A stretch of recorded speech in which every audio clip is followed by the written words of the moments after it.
Et si on plantait local? Êtes-vous incollable sur les plantes et les arbres locaux présents sur le bassin d'Arcachon? C'est ce que nous allons vérifier. Si je vous dis la camomille, il s'agit bien d'une plante locale, l'herbe de pampa.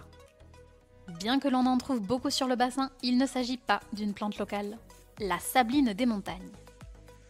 Et bien malgré son nom qui peut induire en erreur, la sabline des montagnes est bien une plante herbacée locale. Finalement, ce n'est pas si simple de savoir ce qui est local ou exotique.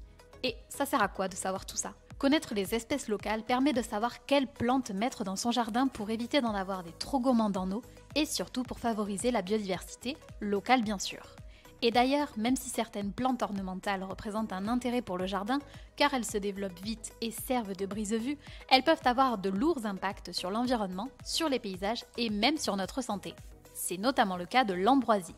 Son pollen est très allergisant et l'Agence nationale de sécurité sanitaire estime qu'entre 1 et 3,5 millions de personnes seraient allergiques à l'ambroisie en France. Alors pour savoir ce qu'il est préférable de planter ou non dans son jardin, le CIBA a réalisé un guide Accueillir la biodiversité dans nos jardins dans lequel on retrouve de nombreux conseils et bien plus encore.